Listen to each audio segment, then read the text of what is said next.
কুড়িগ্রামের চিলমারিতে শতবর্ষী এক কড়ই গাছের ভিতরে জ্বলছে আগুন। ফায়ার সার্ভিস কর্মীরা ঘটনাস্থলে এসে সেই গাছের আগুন নেভাতেও ব্যর্থ হয়েছেন।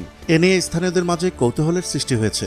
উপস্থিত কয়েকজন বলছে এরকম গাছের ভিতর অলৌকিক আগুন কেউ দেখেনি, আবার কেউ বলছে এটা আল্লাহ প্রদত্ত আগুন। এই খবর এক কান হতে আরেক কান হতে হতে পাঁচ কান হয়। শতবর্ষী কড়ই গাছে ধাউ ধাউ করে আগুন জ্বলার দৃশ্য দেখতে ভিড় জমাচ্ছেন হাজার হাজার মানুষ। এখন সবার মনে একটাই প্রশ্ন, কিভাবে লাগলো এই আগুন?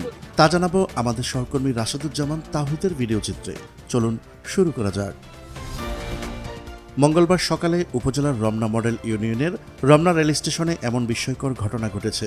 এটি দেখতে উপজেলার বিভিন্ন এলাকা থেকে ছুটে আসছে মানুষ।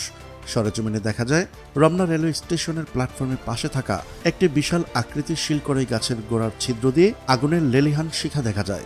এছাড়াও গাছটির বিভিন্ন শাখা প্রশাখার ছিদ্র দিয়ে ধোঁয়া বেরিয়ে আসে। গাছে অগ্নিকাণ্ড দেখতে আসা স্থানীয় অনেকে বলেন ভোরবেলা থেকেই গাছটিতে আগুন জ্বলতে দেখা যায়। এ সময় মুসল্লিরা বালতিতে করে পানি দিয়ে আগুন নেভানোর চেষ্টা করে। ব্যর্থ হয়ে তারা ফায়ার সার্ভিসে খবর দেন। পরে ফায়ার সার্ভিসের 2টি ইউনিট ঘটনাস্থলে পৌঁছে গাছের বিভিন্ন ছিদ্র ও গোড়ায় পানি ঢেলে আগুন নেভানোর চেষ্টা করেন। পানি দেওয়ার পর আগুনের লেলিহান শিখা কিছুটা কমলেও পরবর্তীতে গাছের বিভিন্ন শাখা প্রশাখা দিয়ে ধোঁয়া বেরিয়ে আসতে দেখা যায়। স্থানীয়রা বলেন, আমরা লোকমুখে খবর পাই রমনায় গাছে আগুন লেগেছে।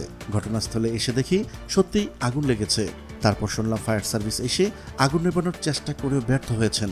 আসলে এই আগুন কোথা থেকে আসলো আমরাও তা বুঝতে পারছি না। স্কুল শিক্ষার্থী মিষ্টি বলেন, ডালের ভিতর দিয়ে ধোঁয়া বেরোচ্ছে। পরে আমরা এসে দেখি যে ঘটনাটি আসলে সত্য। আমরা নিজেরাও আমাদের নিজের চোখ দিয়ে দেখেছি যে গাছের নিচে আগুন লাগছে এবং ডালের ভেতর দিয়ে ধোঁয়া বেরোচ্ছে। আমি সকালে এসে শুনতে পাই গাছের ভেতরে আগুন জ্বলছে। পরে সহপাঠীদের সাথে এখানে দেখতে আসি। চিলমারি উপজেলা নির্বাহী কর্মকর্তা বলেন, শতবর্ষী এই গাছটি রেলওয়ের জায়গায় আছে। আমরা সকালে গিয়েছিলাম এবং পরে ফায়ার সার্ভিস আগুন নেভানোর জন্য সব দিক থেকে চেষ্টা করেও আগুন নেভানো যায়নি।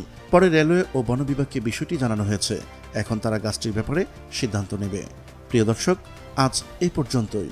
দেখা হচ্ছে পরবর্তী ভিডিওতে। ততক্ষণ পর্যন্ত মহান আল্লাহ তাআলা সবাইকে ভালো রাখুক, সুস্থ রাখুক। আল্লাহ হাফেজ।